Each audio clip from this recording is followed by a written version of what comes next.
Hey guys, what's up? It's Shawn Mayo with Sourcing Secret, and I just wanted to make this video about bundling. I've gotten a lot of questions about bundling, especially inside of Sourcing Secret. So I wanted to make a little video to walk you through some of the steps. I know there's a lot of parts.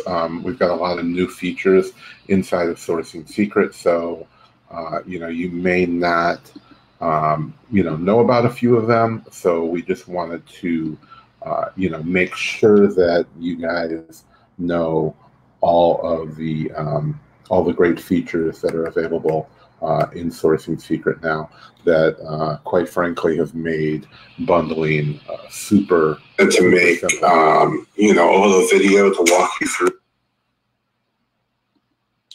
So I'll go ahead and share my screen here in a minute, but we've had a lot of features based on user requests that have made a lot of this stuff super. And to make a little video to walk. Oops, sorry about that.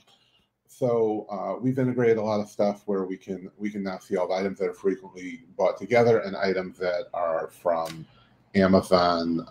What's being sold by Amazon, what's not.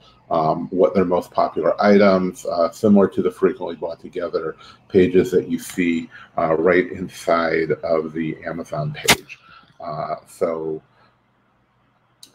We've taken all that and put it together into a few features that make stuff really, really easy, in my opinion, to create awesome bundles. So I'm going to go ahead and share my screen. We'll switch over to the screen, and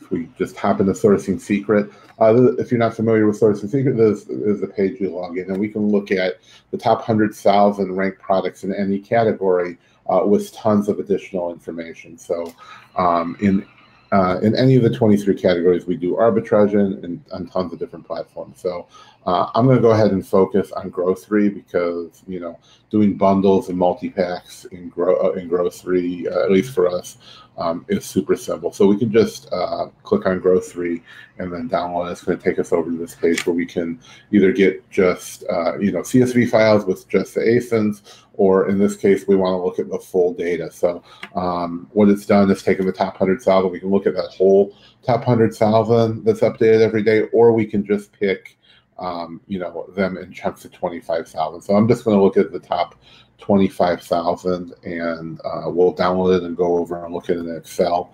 And this is the top 25,000 ranked products, and it's sorted by rank, obviously. So if we look at this, we can see a lot of repeating brands. I do like that we'll see planners a few times. Wickedly Prime is Amazon's, kind of obvious, but it's Amazon's own private label. So, in the first few hundred, we see a ton from them. Obviously, we're not going to want to bundle anything from them, but, I do see planners pop up quite a few times. So if we look at planners, we can get a lot of information here. Like the UPC, the price, obviously the rank, if Amazon's competing on it, or if they've ever competed on it. So on this one, they're currently on it. It's ranked 21 in grocery, obviously a very hot seller, and they're currently selling on it. We can get links directly to there, or to the Keep a listing, when the price was changed, all that good stuff. If it has a parent ASIN, so we know this is a variation, but and a lot of other good data. But really, I want to look at, for the idea of creating bundles, we want to look at the products that are frequently bought together. So what we've been able to do is get the number one and number two most frequently bought together products, and that's what we're looking at. So when we look at these here, we can see these two. So if we go over and take a look at it, if we go back over to the Amazon page, we can see this is the product. It's a 24-pack variety pack. We can see people who are buying this are also buying, this is the number one frequently bought together product, which is these Pringles, and number 2 is these Welch's. So they're products from different brands, different main brands, and Amazon really doesn't like that. And you can make a bundle of either parts of these or the whole boxes or packages. But if you really want your product to stand out, if you want to give Amazon what they're really looking for, and their whole point of a bundle is obviously not to take people off of other listings. Amazon doesn't want as many listings as possible. What Amazon wants is complementary products that people are going to be buying together, hopefully products from the same brand if possible.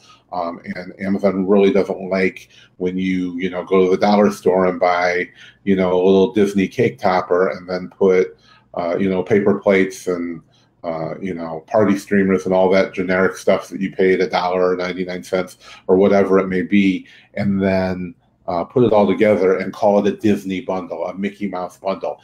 That is not what they like to see, and they're going to show your product less. They may even disable your product. People are going to complain, because it wasn't a Disney bundle. It was a bundle that had a Disney product in it. So they don't like having the brand titles in there unless, as they say in the terms of service, it's primarily that product.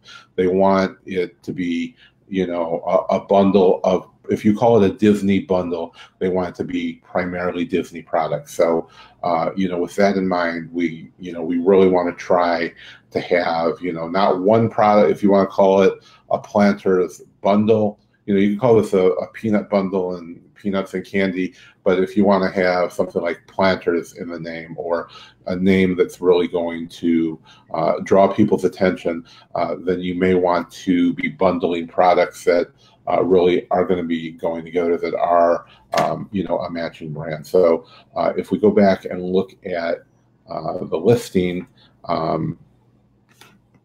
we can see that Amazon never goes out of stock, for one, and there's 67 other FBA sellers. So the sellers column means FBA sellers. So we can see there's a lot of sellers on this. This may not be a brand that, or a product, an ASIN that we want to sell on, but we can see that there's going to be, there can be a lot of potential for bundling, that this kind of is the perfect type of product that you would want to bundle. So if we go back over to Sourcing Secret, we actually have some other options here. If we look at grocery, we can go over to the brand, and if we do that, I went to brand, and then we can see all of the brands that there are. But what we can also do is see, if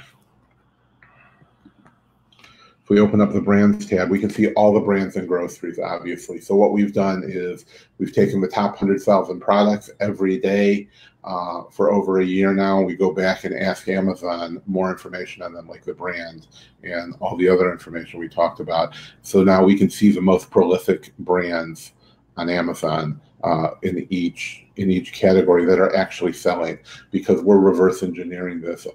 Instead of going to Amazon and seeing everything in a search, if we search for peanuts or Pringles or Planters, you can't really filter out products that have never sold or products that are only in this category.